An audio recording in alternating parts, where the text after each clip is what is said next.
everyone, and welcome back to So Very Wrong About Games, a board gaming podcast about board games. I am your co-host, Mark Bigney, and with me, as always, is Michael Walker. How you doing, Walker? Fantastic, Mark. And how are you this week? I'm doing all right. We have a quick correction from last week. We talked about Kutna Ora, the City of Silver, and we commented that we found the market a little opaque. I will stand by that judgment, but I did go further and comment that the rulebook did not provide us guidance. This is false. The rulebook does indeed talk about the general trends that you might expect, and whether that, armed with that knowledge, I will feel that it is sufficiently transparent. We'll see. It is definitely not as transparent as some of the other market-based games. Again, I would point to Navigador, even games that I don't like, such as Power Grid, where you can actually see the numerical consequence of each act.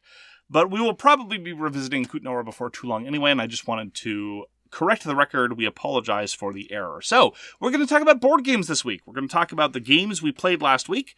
We're going to talk about the news and why it doesn't matter. And then we're going to talk about our feature game. What's our feature game this week, Walker? Mark, it's in the title. Didn't you read it? It says Federation. We don't have a title yet. It hasn't been published. Oh. See, the listeners are listening to it now. Oh. But right now we're recording it, and so it's... Right now it's now. See, what we're in is kind of a time machine. And later will be later. Later will be now. Now will be later. Is what I'm saying. That's confusing. Yes. So what did you play last week, Walker? Mark, we played a game called Beast because our listeners said that it was a game that we missed from 2023. Don't blame the listeners. Yes, it is a fact that we missed it from 2023. This is designed by Elon Midhall, Aron Midhall, and Assar Pettersson. It is published by Studio Midhall, and it was a Kickstarter, and it is a hidden movement type game. That's not Sniper Elite. It's true. It's a hidden movement game that is not Sniper Elite. I wish we had played Sniper Elite. So I read the majority of the rulebook, and I sort of felt how it was going to go. Uh-huh. It seemed fiddly. It was just sort of the Beast. You can track your movement on the map if you want to, it says, but you don't have to. And I'm just like, what? Yeah. And then it doesn't give you tokens to sort of... There's a little mini-map on which the Beast can theoretically track their movement if they're inclined, which is an absurd concession because I don't see how the Beast would track it otherwise. It's a 1v-all mechanism, and the hidden player, the Beast, has movement cards that are not moved to a specific city or a specific location on the map, but rather north, east, south, and west. And this chain can get, half a dozen cards easy.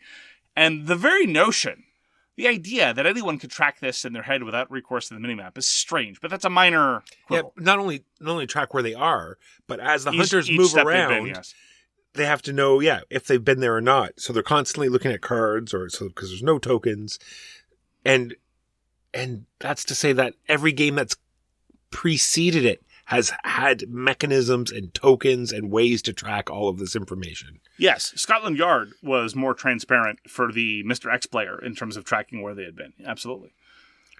So in Beast, Mark, you move. You move this way, you move that way. You track across the land, then you move some more. Mm-hmm. And then you play some cards. Cards are really cool. They do really cool things, but I'm going to play Like what? Move. Oh! Because I got to discard it to move, because I got to move. Apparently you like to move it. Apparently.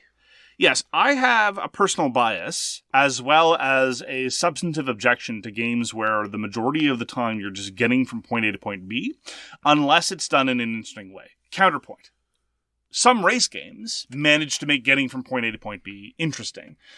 Whether it's the Mush Mush system, the various Snowtails iterations there, that's kind of interesting. Or games like The Quest for El Dorado, which is another race game. Movement there is interesting. There's this symbol matching element where it's puzzly. Two movement games that spring to mind where you're just spending your entire time getting from point A to point B that I very much did not enjoy are Shadows over Camelot, because I just don't feel like you do enough on your turn. When you spend your entire turn just moving to a new location, that is not necessarily what we call ideal, at least for my personal preference in terms of play experience.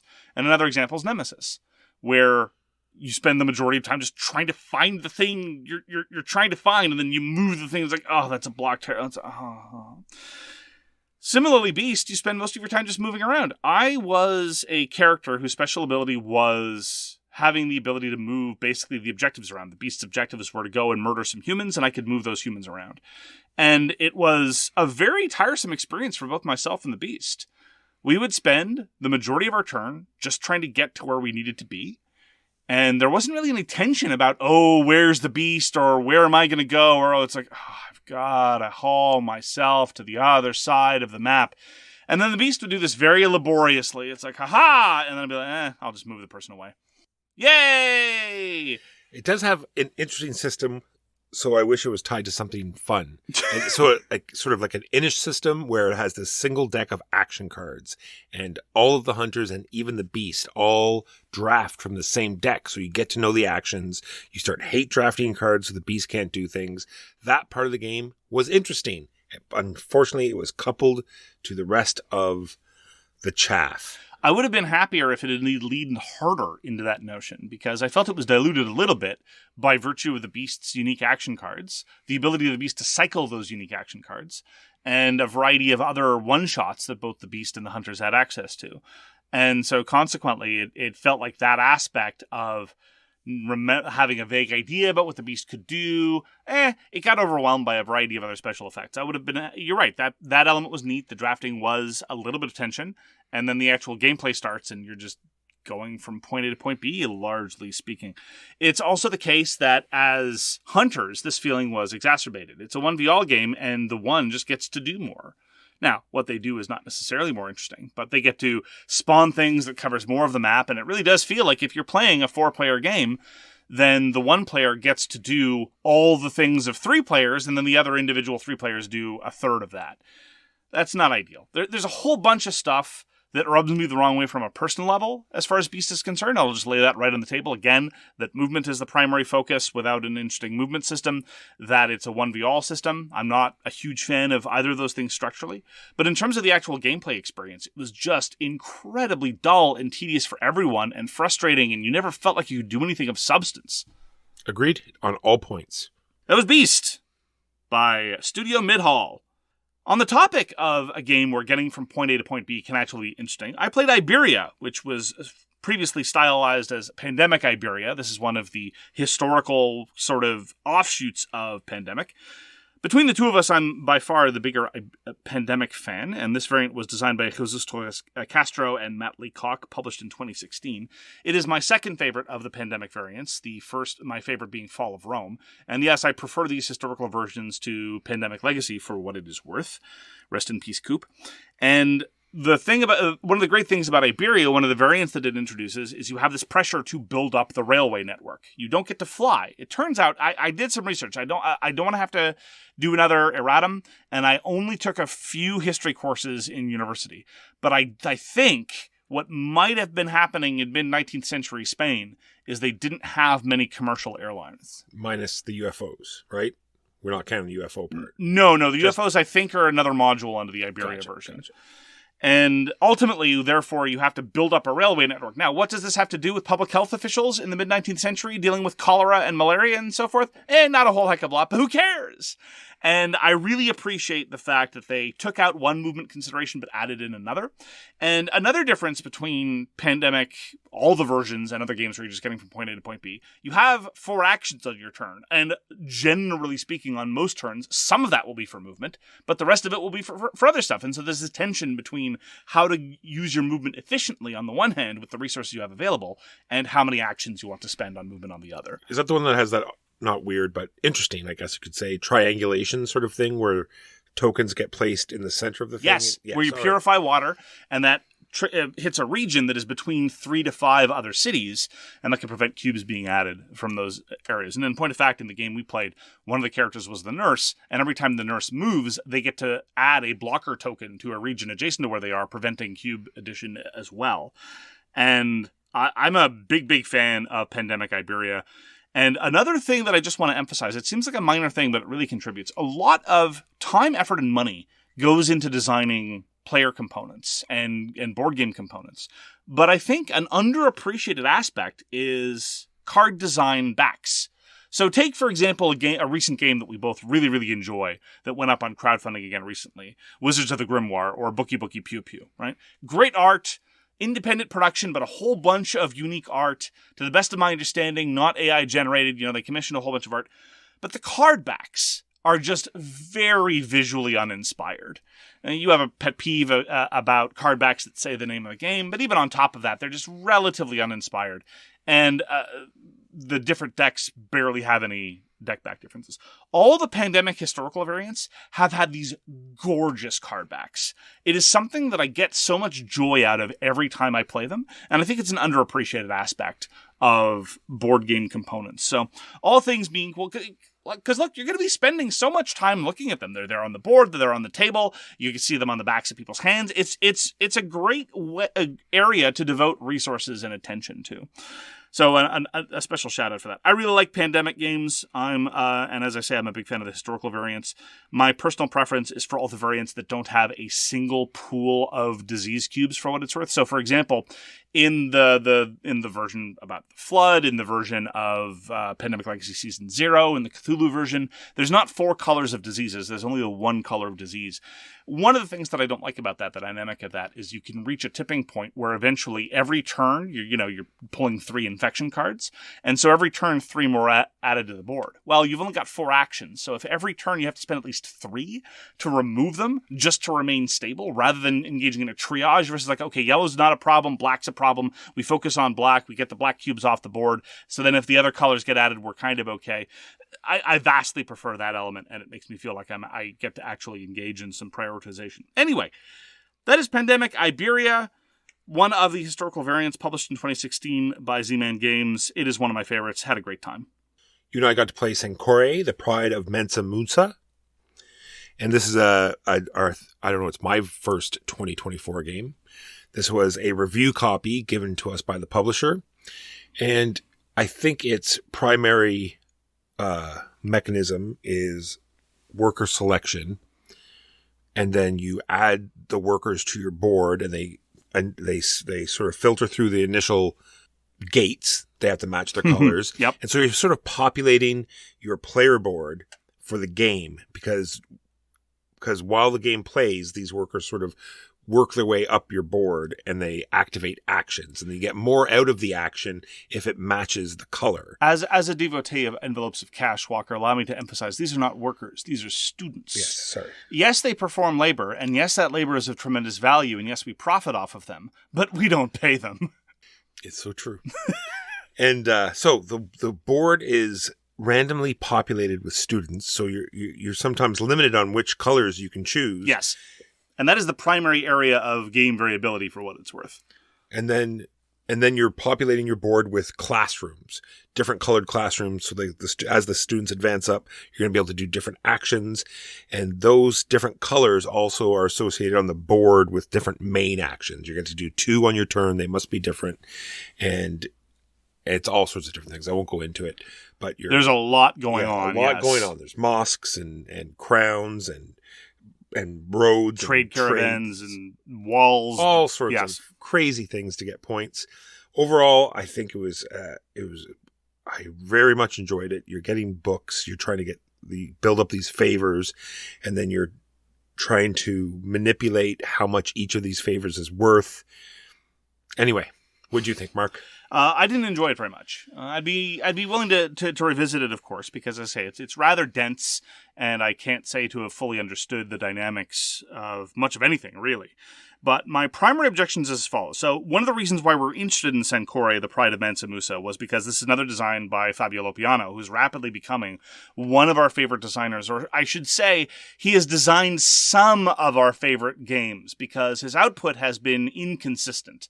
You know, he put out Kalamala, we adore Kalamala. He followed up with Ragusa, we did not like Ragusa. He put out Autobahn, we adore Autobahn. Autobahn is a great medium-heavy Euro game. And then he put out Merv. We're not a big fan of Merv. And now there's Sankoré. And Sankoré, when compared to the games of his that we very much appreciate, is all over the place. One of the reasons why I really like Autobahn is because everything comes together and you feel like you're doing something, right? So it's got a sense of place, it's got a sense of historicity, it's got a sense of tangential consequences, both in terms of its setting and in terms of the things that you are doing. Conversely, Sankoré doesn't feel thematic remotely, which is fine. We're actually going to be talking more about that when we talk about Federation. Themeless games can be fine. But everything is just this radically disconnected jumble of, okay, I really need a book. Where can I go get a book? It's like, I can do this, that, or the other thing. It's like, okay, fine, I'll go do that thing. And so consequently, most of it feels very tactical, except for the scoring system, which is very strategic. And the scoring system I do actually like. It's all about getting prestige tokens, and the value of a prestige token can range between 0, which is to say nothing, all the way to maximally 6 points, but realistically probably more like 3 or 4.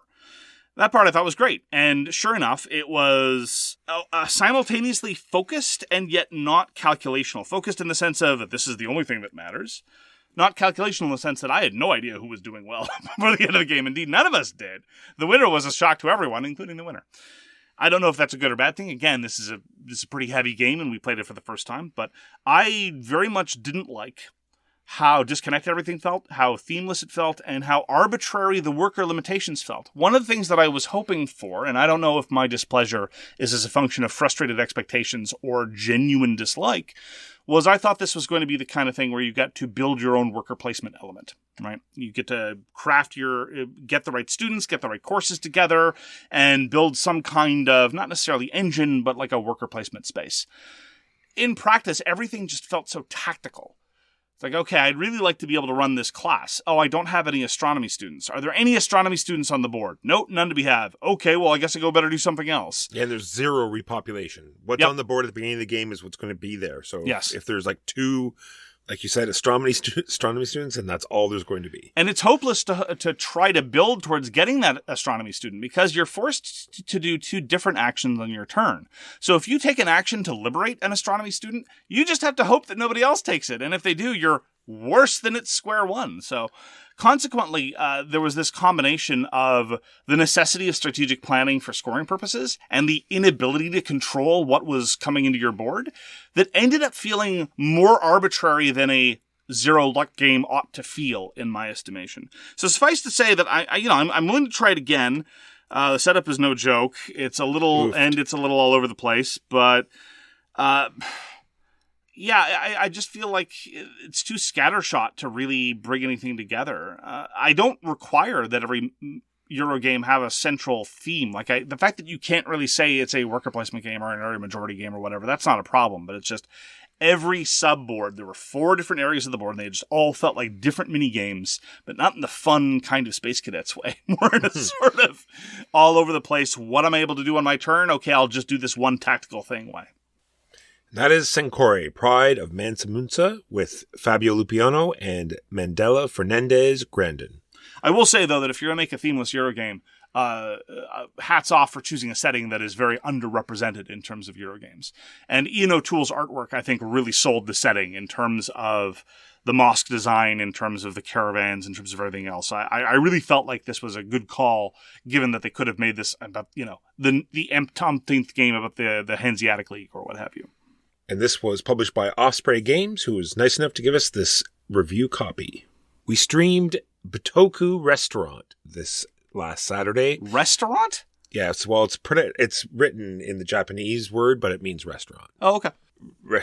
Restaurant is how it's said, but I looked it up. It just means restaurant. Okay. So Bitoku Restaurant is the expansion, both designed by Germán P. Millán and put out by Devir Games. So Bitoku is all about Asian spirits, and of course it has seasons like every other game about Asia. Japanese specifically. So you are doing this combination of card placement and dice placement. You have to place the card to unlock the dice, which allows you to play the dice on the board, which activates something else, and then the dice can move across the river, which lets you do yet another thing. It's all about timing, trying to get your dice out to areas before other people can, and then locking down areas because they won't get a certain bonus if their die is not equal to or higher. The expansion adds 15 new lake treasure cards, which are these sort of bonuses for each area. You move this little Kadama up these tracks, and it changes those tracks completely up. Usually it was just who's higher on the track. Now there's all sorts of different things you can do on these different tracks on the board. Yay, more tracky. More tracks on the tracks. Also has 6 new yokai cards, which are sort of dual spirits on each card. So a lot of the stones that give you endgame scoring, say you have to have certain kinds of spirits. Now these cards have 2 different kinds of spirits and different scoring on the bottom. And more rocks, like I just said. And then the big difference is this giant deck of cards that there's different ways you can get them. And they're just sort of bonuses for when you do another action. It's like when you do this, then you get to play this card and it gives you more stuff. And then there's a big group of red cards that are player interaction, take that cards. Ooh. And it says right in the rules, if you don't like that, take out all the red cards. And I read some of the red cards, and the red cards got taken out immediately. Yeah.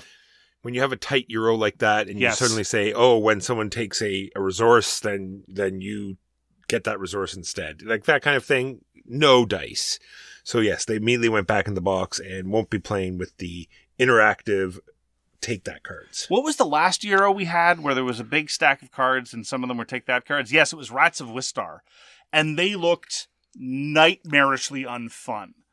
Like, steal someone's resource. There are games where that's fine, and we've got no problem with it. Imagine if you were playing Agricola. Imagine any, like, just standard Euro game, whether it's a good Euro game or a bad Euro game, where you can just steal resources from somebody. No! There are specific costs for these specific things. Take a read from the player from your left. Yeah. And the game breaks. Yeah, exactly. It's a terrible idea. Why are they doing this? I don't know. But like I said, but in both games, it clearly states in the rulebook. Yeah. Good point. If you don't like this, take them out. Good point.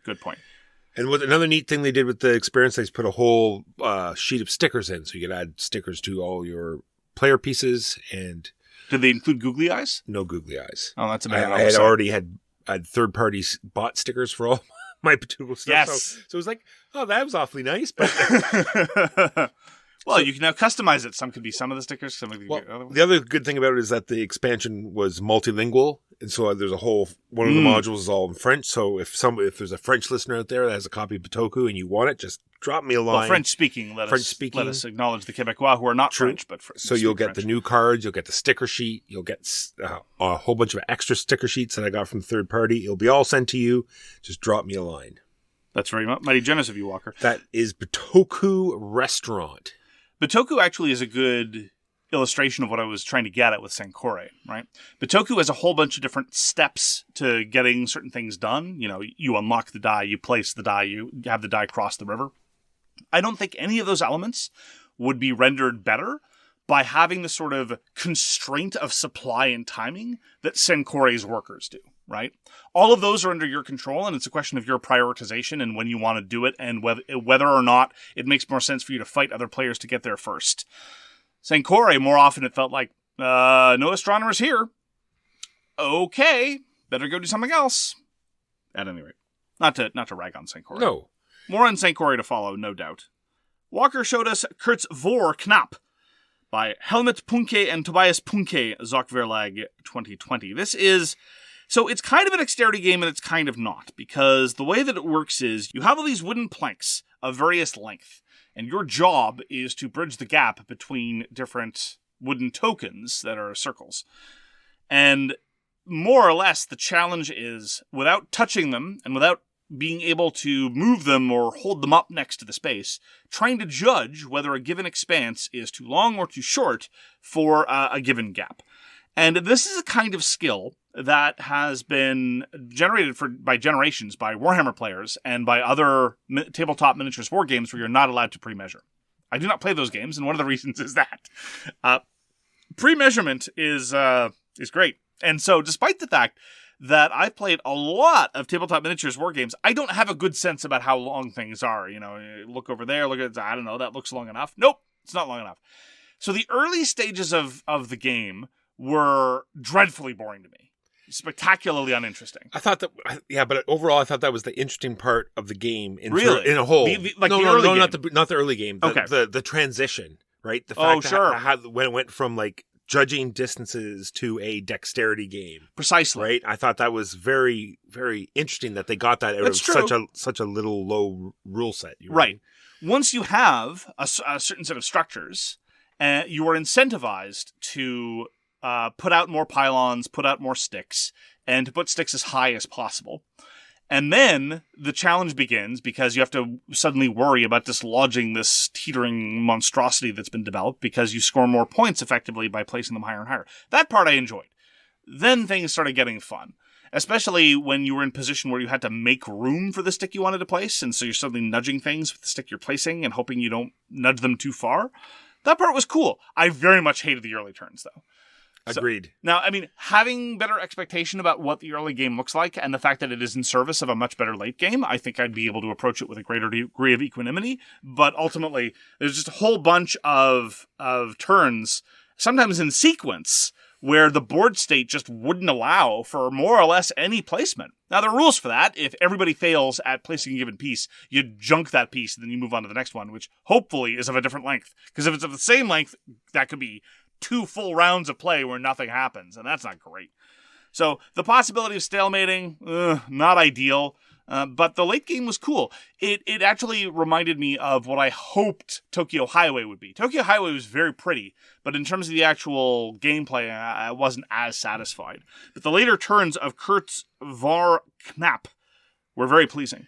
What'd you think of that sort of steal a player's turn? So what happens is the table determines what the next piece is to be played. Then whoever turn it is... Well, determines. It's designated. It's not a choice. No. Yeah. It's the furthest out. You're supposed to create some sort of spiral, but that would take too long. Yeah. So anyway, there's a distinct order in which the sticks would be taken. And then without touching anything, the player's turn has to say, well, I'm going to try to put it between these 2 cylinders.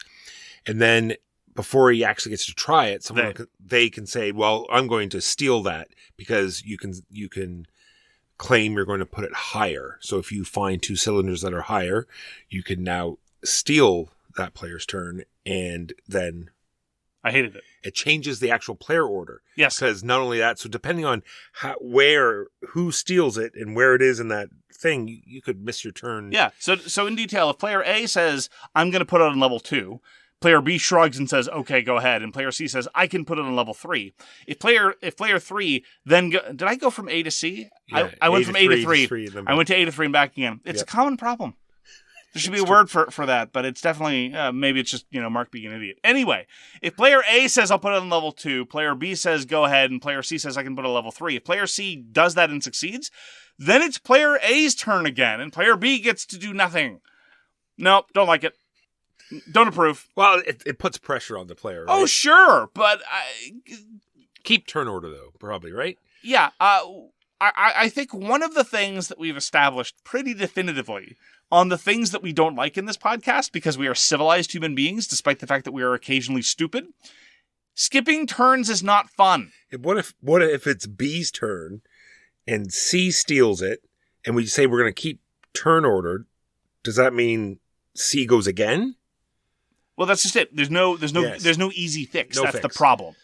So relatively charming. I think, though, it's got some serious deficiencies. I would rather play the other mainstays of our stacking preferences. Speaking of which, immediately afterwards, we played Animal Upon Animal. I have heard of this game for a long time. Classic. Never actually got to play it. It's usually hard to get. So when I saw a copy, I decided to grab it for upcoming grandchildren. And this is, like Mark said, a classic stacking game, and it lived up to its hype. It was very fun. You need to be the sheep master. And this is designed by Klaus Mittenberger and put out by Haba, and it's all these different array of giant, chunky animal meeples, and you're rolling a die, and you're stacking them on top of this alligator and trying to go higher and higher and balancing, and nice, simple, easy fun. Good quality components. One of the things we talk about in terms of junk art is you can get a lot of mileage out of components that were designed to be interesting to stack. Despite the fact that you're only going to be stacking on what is basically a 2D plane, you're not allowed to put things at 90-degree angles to each other.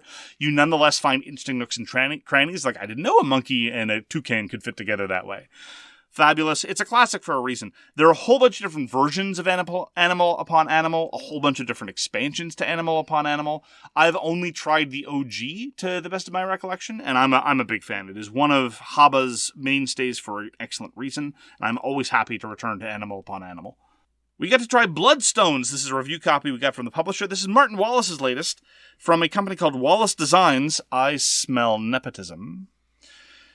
Published late last year / the beginning of this year, pursuant to successful crowdfunding. This is a very, very, very, very, very light troops on a map abstracted things.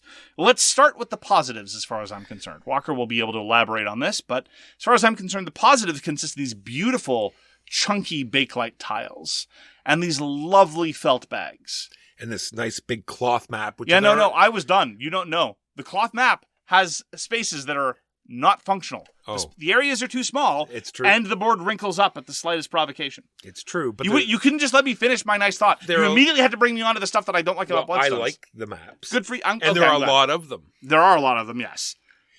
And speaking of the tiles, that is the mainstay of the game. Everything costs tiles. And so you have this great trade-off of how to spend these tiles. First thing you do is you need to spend tiles to take over villages that you have troops in.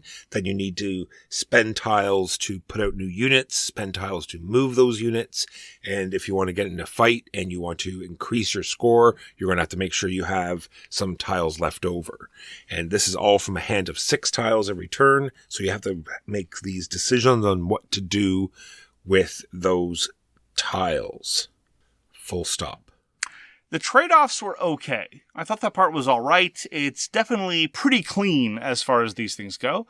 Some players had a bit of confusion about the representation and iconography. I thought it was very well done in terms of the building costs versus pips. And initially, I was somewhat concerned about the usability of the tiles as units because there's no representation about what the units do, and there are 6 asymmetric factions. Fortunately, one problem solves the other because the factions aren't really that asymmetric at all, and all the units are, what's the polite word for boring? Dull. So there's not really much difficulty in remembering what everything does. So the fact that there's no representation on them is fine. So it's very usable in that sense, yes. Other than aside from the cloth maths, which are not very usable. And internalizing that was no problem. I am having trouble remembering the last time I played such an unsatisfying troops on a map game. It is with difficulty. The combat system was unrewarding in the most egregious way. Yes. And the balance between the player powers was also painful to witness. Yes. The way battle works is you must, as Walker identified, exert tremendous trade-offs from your limited hand of tiles to haul your group of people from one place to another, which is fine, into a fight. And frequently, the fights that we experienced tended to be like, well, I've got a strength of 3 versus your strength of 1, or something along those lines. There were exceptions, of course. Every once in a while, a dragon would show up. Dragons are disposable. Did you know that? You pull the tab, the dragon pops out, and then it immediately drops down dead. Sometimes, in the early days, when the Chaos Horde was busy being a Chaos Horde, there were fights with like 8-2 or something like that. But that was that after the first turn or two, that didn't happen. So frequently it's like 3-1. And then what you do is you pull these tiles from the battle bag, and the battle bag would then add to that some number hovering between 8 and like 14. So what's the point of trying to drag your carcass halfway across the map and trying to get better when the random influx of battle tiles will be far more determinative than the great effort you exerted to bring them over? I was not impressed. Martin Wallace is normally associated with, in my mind, a series of design excesses. Over-chromed things, definitely not the problem with Bloodstones. I would have been happy with more faction asymmetry than there was, so I was rather surprised to see how under-chromed everything was. But one of the things that he's typically associated with, in a number of his multiplayer conflict games, like Mythotopia, A Handful of Stars, he runs smack into Wildlands as well, as you pointed out. He runs smack into some of the most obvious multiplayer conflict problems imaginable, which is really quite shocking for a designer of his pedigree. And Bloodstones, honestly, it doesn't even run into those problems because it runs into a whole bunch of other ones. Like one example, so much of what drives Bloodstone is like janky and abstract because of how light it is. It's almost like Martin Wallace doesn't know how to design very, very light games, or at least his track record with very light games is very spotty. The way you build villages are your infrastructure, they're the bases you have to protect, they're the way you get victory points in some context. You can chain them infinitely in a given turn. So I'm in a territory, I'm going to build adjacent, you get to build adjacent to where you are. I don't even need to have any units there. And then I can build another village adjacent to that, and then another village adjacent to that. There are good gameplay reasons for why it should be that way, and good gameplay reasons for why you wouldn't chain infinitely. But the mere fact that you can is so strange and counterintuitive given the type of game that it's trying to posit itself to be. And we kept running into these weird counterexamples, like that you can retreat into a battle. That's absurd. But it has to work that way for Bloodstones. So what we have is something that's trying to sort of kind of be a troops on a map game, but ends up feeling like more or less nothing. Just this bizarre whack-a-mole, unsatisfying, random and arbitrary, counterintuitive thing with very, very nice tiles. Very nice tiles. Yeah. I do want to give it another try. I want to try with a different player count. We played with 5. We did. So I'm wondering if it'll play slightly differently with less. Well, with fewer than 5, the downtime would be less onerous, that's for sure. I'm going to... there's a whole solo mode where they set up all the scenarios and you go through these story modes. I'm going to try streaming that every week to show people what the sort of campaign system is like. And I'm interested to see if it just plays differently in different groups. Well, normally it's worth emphasizing that in conflict games, one of the degeneracies that our group is prone to is the sort of end of the world problem. We build up military forces the entire game, and in the last round there's an orgy of violence, which is one of the reasons why we tend to appreciate from a design perspective those troops on a map games that sufficiently incentivize combat and make it fluid enough where you don't have those problems. The 2 classic examples in terms of my preferences are Kemet and Senji. There's more going on to it than just troops on a map in Senji's case, but whatever, you take my point. And Bloodstones didn't have that problem. We were fighting every turn, because indeed one of the key ways you get points is by starting fights. But midway through the game, we started looking at the map, or at least I started looking at the map. It's like, okay, well that's a good target to go after, that's a good target to go after. I can't get to any of them. All right, let's turtle. So instead of turtling because of a natural preference or predilection, it was because I had nothing else to do, which is not great. That could be another reason why you can chain villages, because you can build where your villages are. So maybe you can shoot villages out in a direction and then build there, if no one takes them over. But you build villages at the end of your turn, and then you build at the start of the turn. So that's asking for trouble. It is. I agree. So yes, we are going to paratroop into enemy territory through strategic use of urbanization. That being said, they can't capture them until the beginning of their next turn. So you could build in, but then they're going to already be there anyway. Let's not get into the. Which would just be a weird other set of degenerates. Yes, exactly. It was like, an undefended village. I will now devote resources to go and try to capture the undefended village. Oh, they just paratrooped in 5 troops there. Okay. Bloodstones! I'm glad you see promise. I could easily believe that the solo offers slightly more appeal. I just found it desperately unsatisfying in so many different ways. Bloodstones. Those are the games we played last week. Now a brief break while we pay some bills. And we're back. On to the news and why it doesn't matter. Shipyard, 2nd edition, is now in stores. This is a Vladimir Suchi game. This one is put out by Delicious Games, the publisher that's been putting out a lot of his games lately. So if you liked Shipyard, the new edition is out. If you haven't been able to get a copy of it, it is Rondelli. Oh yeah, so many rondels. I'd be interested to give it a try. I vaguely enjoyed the first Shipyard for a bit. And there are some kind of cool thematic flourishes. I'd be interested to see if it has been improved over the years. But the thing with Vladimir Suki, he's kind of a hobby unto himself. He just, every year he's got at least 1 or 2 releases, often more. And we still haven't finished playing Evacuation to figure that one out yet. So, let alone going back to Pulsar. I haven't Pulsared in a while. Keep being forced to play all the new Sukis, and I don't get to go back to the Suki that I actually really like. So Cosmos puts out all the crew That's sort of trick-taking, very interesting trick-taking games. Not the same designers, but same publisher. They're putting out a game called In the Gang, Mark. This is going to be a cooperative version of Texas Hold'em. Huh. So apparently you're going to look at your cards and you're just going to sort of put out chips on how good your cards are at that moment, and then more cards get added, and then you manipulate the chip somehow. All the rules aren't out, but I think it's going to be great. I'm looking forward to trying it. Texas Hold'em is a game I enjoy. And cooperative Texas Hold'em, that could just be an interesting twist. Fundamental poker mechanics have been leveraged in a lot of different games, and to my mind, never more satisfyingly than in Shot and Totten / Battle Line. In most other cases, I don't find it works very well. Remember the combat system in Western Legends? Yeah, no. My mind's blocked it out. Fair enough. Can't blame you. Kabuto Sumo is a very, very charming little game. Is one of the few games where we have 2 copies in the collective swag collection, one for me and one for Walker. I'm never giving mine up, that's for sure. And there's the Expandalone Sakura Slam on Kickstarter right now. So if you want to get into Kabuto Sumo, it is a very, very charming push game where you have these wooden discs and you're trying to shove your opponent out of the ring and or other pieces, and it is themed around insect pro wrestling, which is one of those very contemporary controversial themes. But, these are issues that we have to grapple with in today's culture. If you want to bling out your own copy of Kabuto Sumo, this new Kickstarter comes with Lazy Susan rings. Yes. So spin. I don't know.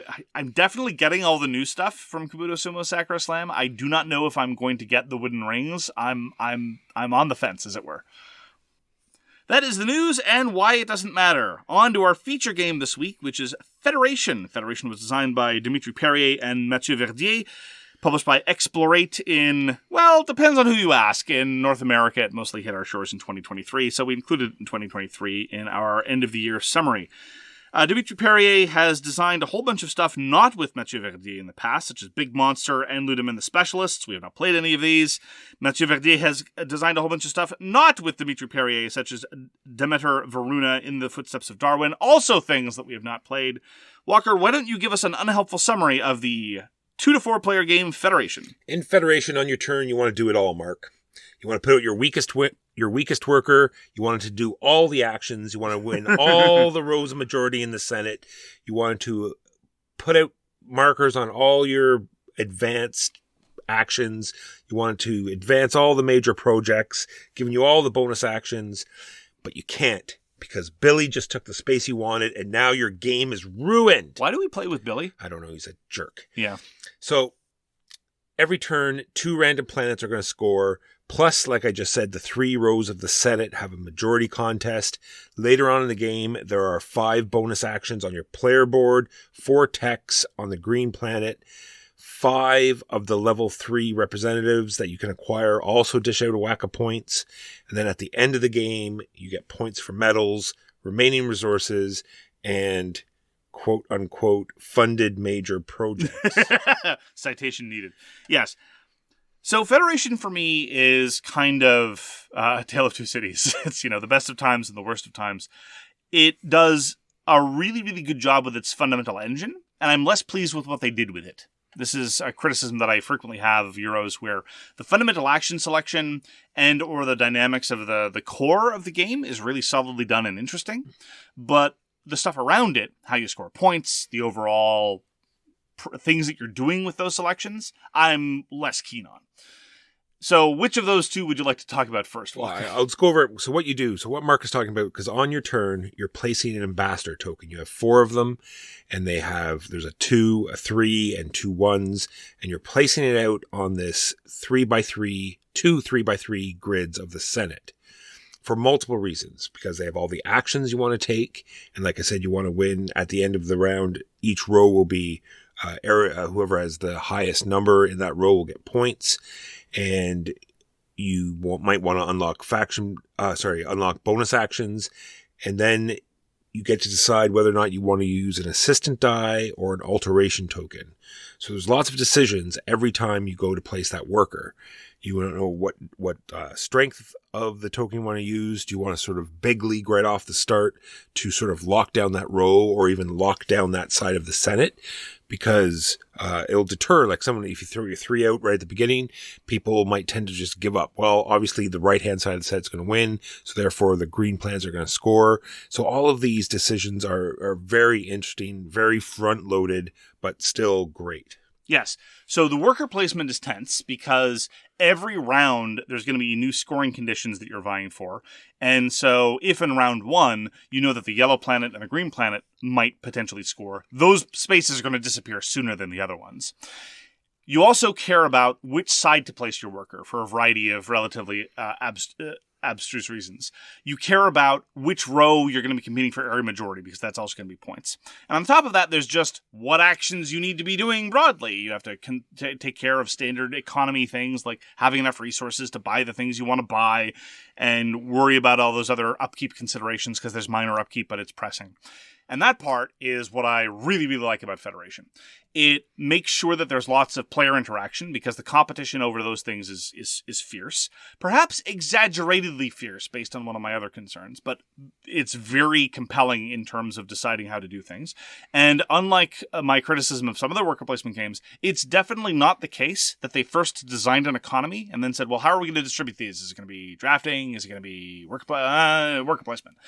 It can just be a sort of default way of distributing things. The core of the action selection in Federation is extraordinarily well done. And as you say, I find it very, very tense, and I'm pulled in a lot of different directions all the time. Usually by the end of the round, even then, I'm debating where I need to send my worker. Unlike a lot of other worker placement games where, your last worker can often be like, okay, well, I guess I'll take these scraps and those other scraps. Because there are all these multiple consequences in terms of what will score, it remains tense until the end of the round. Yeah, and I always find myself coming up with 3 different plans, because I always like to have my turns done quickly. So, and almost every time plan A is taken, someone's taking your spot. So you always have to have 2 or 3 plans going, because like you said, every spot is heavily contested. Right. And again, because there are 3 or 4 different things that spot represents. Yes. In a very, very tightly integrated, smooth way. It's not like there are these strange corner case consequences, like, oh, because I placed there, it had this weird dovetail effect. No. It's like, well, I placed there because I really want to compete for the row scoring, or I placed there because I really need to fund this project, or I'm going there because I really need the actual worker space itself. It's the last bonus action that I haven't got yet. There's Precisely. So many things. Precisely. And I really wish that this system had been married to a slightly more interesting set of things to do, because you'll notice we haven't really talked about the theme of Federation yet. This is no accident. It is very themeless. In theory, it's again, there are all these games, historically themed or science fiction themes or fantasy themed, that gesture towards politics that don't actually manifest. The theme of Federation is you're a whole bunch of young races in science fiction settings, and you're competing to join the big federation of planets or whatever, and only the most glorious, right, blah, blah, blah, blah, blah, blah, blah. And you have to, it's called a Senate. It's just a matrix of worker placement spaces. And in theory, what you're doing is you're sending envoys to they're just tracks. You're just going up different tracks. That's what the worker placement areas by and large do. You're going up different tracks. Now, as far as the different tracks are concerned, they're not especially tracky. It's not like they have a weird set of different conditions and costs and strange scoring conditions. They're mostly consistent, mostly kind of. There are some exceptions. I'm not going to rag on it too hard for being exceptionally tracky, because the biggest, most important track is arguably the one on your player board, and that's your authority. And that's very clear. It's not... Accreditation, yes. And consequently, the fact that there's just all these disparate little separate planetary things to go do is just more my sense of the actual economy of Federation. The thing that the cool worker placement action is driving is a borderline point salady mishmash of a variety of different things. Agreed.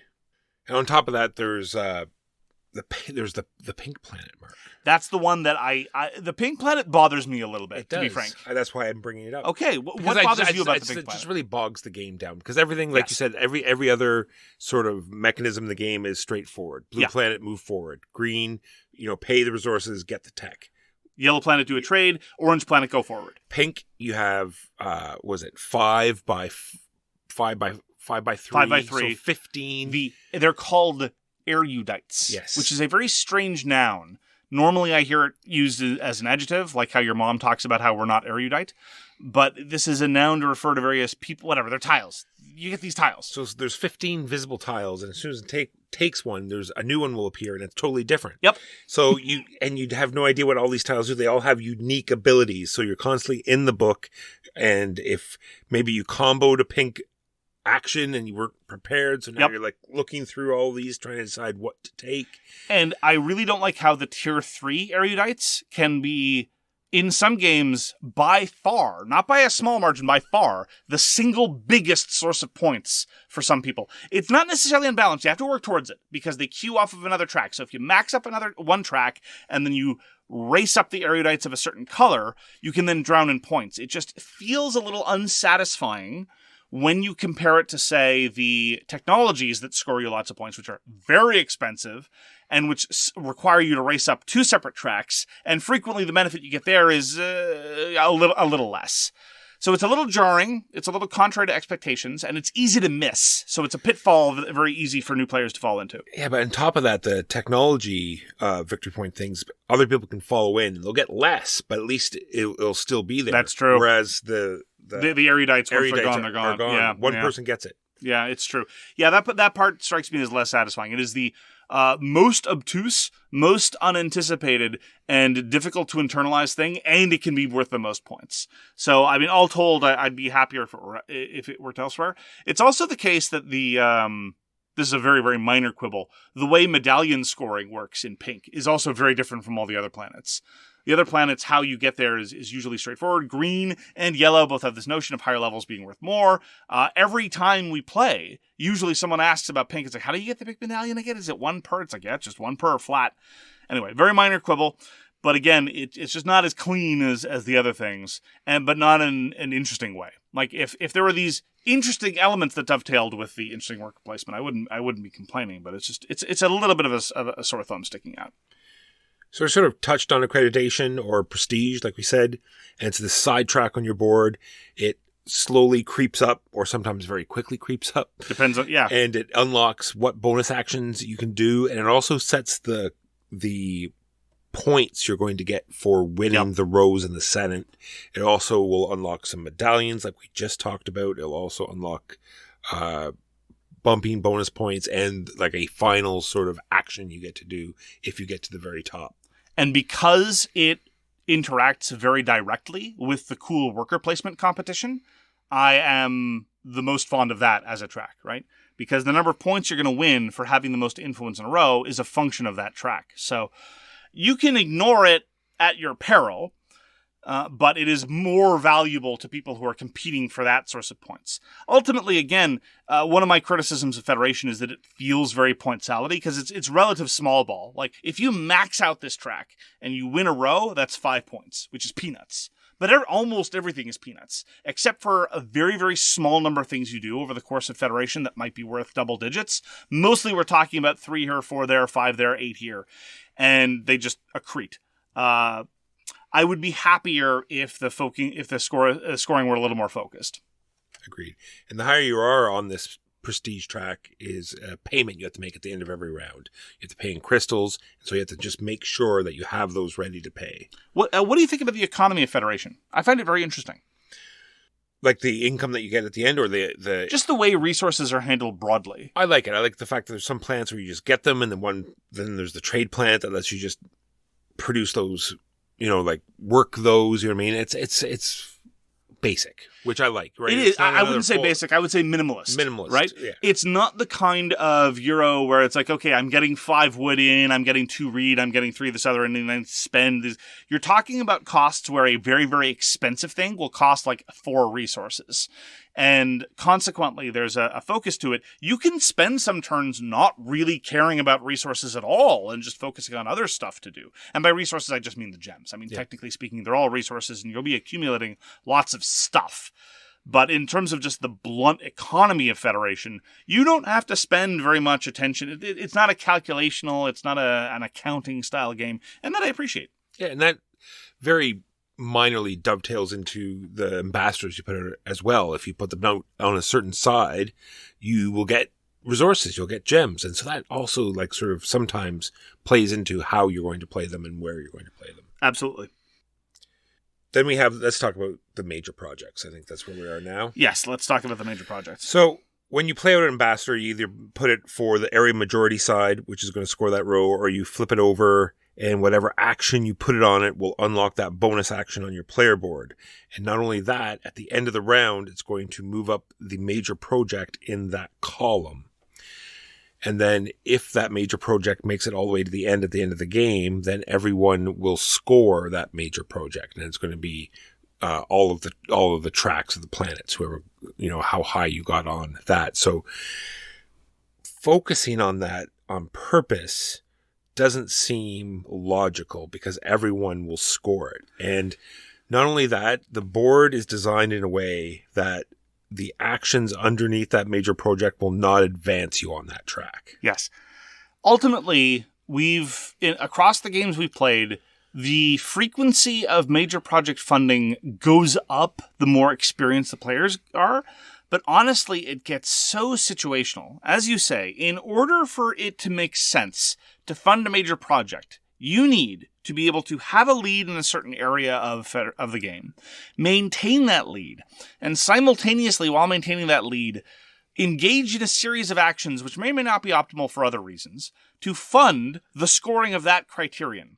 But in terms of funding that criterion, you're not advancing that criterion. So all these plates need to be in the air, spinning in the right way for it to make any kind of sense.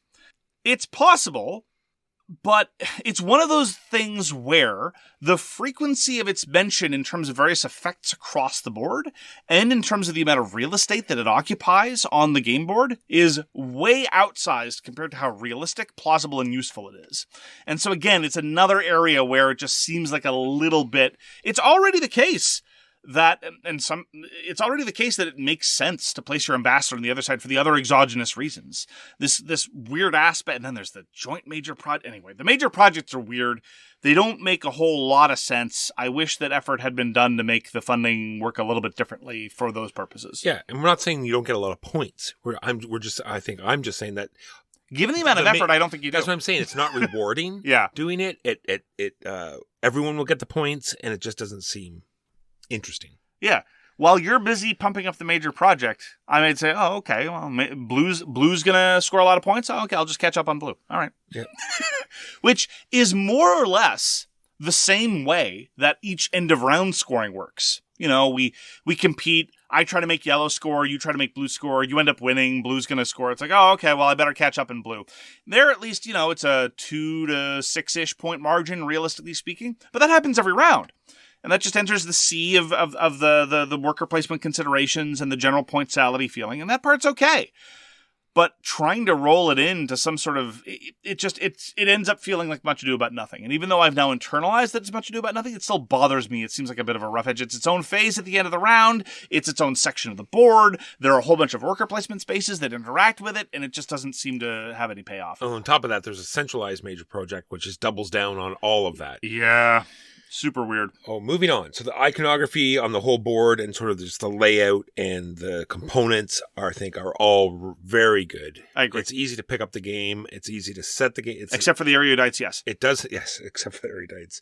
It does have a little, egregious setup, but once you know, then it goes very quickly with multiple hands. The player aids are, once again, same thing. Once you know the player aid, then they're very useful as well. And it has very interesting 3-player, which I think the 2-player works the same, but we played it mostly with the 3-player sort of. Right. It had 3 and 4 player. You always had to have a dummy player. Yes. Which just throws votes in semi-random areas. Yeah, which was, it was easy to manipulate. 100%. Right? And it made sure that everything remained tight. My key other minor problem, make no mistake, I really enjoy Federation. As I say, I'm a sucker for a good action selection element. I really like area majority. The fact that it all feeds into a kind of point salad thing I'm willing to forgive. And because of how tense and the quality of the decision-making that the worker placement entails. The other objection I have to Federation, though, and this is not uncommon amongst Euros, is every play feels more or less the same. In round 1, you might be fighting over yellow and blue. In round 2, you might be fighting over green and pink. And, the order of that matters. It absolutely matters for your decision. When I say that every play feels more or less the same, I don't mean it's the kind of Euro where it's like, I have my first 15 turns planned out. Absolutely not. But in terms of the overall thrust or arc of the game, I feel one feels more or less like the other. There's a randomized setup for the techs. That doesn't really lead to a whole bunch. Like, again, a tech one game could score off of orange and blue, and then the next game it'll score off of your assistant in pink. Like, okay, whatever. It's at the end of the day, it feels more or less the same. And so a little bit of variability in setup. I don't know exactly what that would have looked like. Might have been a little bit more helpful. But ultimately, as I say, why I like Federation is the core action selection, not what was done with it. Happy to play again. Would suggest it in some contexts. Very, very well done. But I think to a certain extent, this might be something akin to a first draft. It's definitely more polished than a lot of first drafts. It's just if they could take some of these ideas, that same tension and competition, and marry it to a more interesting economic model, or more broadly speaking model of stuff to compete over, I think that you have a very, very top-class Euro. But as it is, I'm very, very happy to play Federation. Yeah, that's what I mean. Next release, and or if they put out an expansion that has some like overlays that change up. Oh my goodness, yeah. And I think this would become a very good game. Yeah, I think you're right, actually. It wouldn't even necessarily need another edition or another game using the same mechanisms. I think an expansion could resolve it. Just like, put this board over blue. Blue works differently now, or something. I don't know. Yeah. Good point. It's on Board Game Arena right now, so if you want to try it out. Shh. It's in the secret area of Board Game Arena. It'll soon be on Board Game Arena. So when it comes out on Board Game Arena, you can give it a try. The implementation so far works very well, and so it should be out in full release soon. That is Federation by Dimitri Perrier and Mathieu Verdier, published by Explorate, which is their own publishing imprint. And that's going to do it for this week. Thank you very, very much for joining us for So Very Wrong About Games. You can find all our contact information, as well as a whole bunch of information, on SoWrongGames.com. This episode is a multiple of 5, and so we will acknowledge the existence of our Patreon. We're very, very proud of our Patreon-exclusive content, and we are also very, very grateful to the support of our listeners who've decided to support free media on Patreon, patreon.com/swag. Mark puts in a lot of work on all the extra content. He does a Spirit Island show. He does a Bloat show. He does, we do a Pledge of Indifference, which is, we talk about a whole bunch of crowdfunding stuff. We have unedited episodes. We try to do as much as we can for our Patreon listeners, and thank you so much for helping us out every month. And we look forward to seeing you again soon. Please do take care. Peace! You've been listening to So Very Wrong About Games, produced by Michael Walker and edited by Mark Bigney. Special thanks goes to What Does It Eat for generously allowing us to use their most excellent song, FOS, as our theme. You can find them at whatdoesiteat.com. You can reach us by email at soverywrongaboutgames@gmail.com or on Twitter at SoWrongGames. Thanks very much, see you next time, and always, try to be right, but remember you are so very wrong.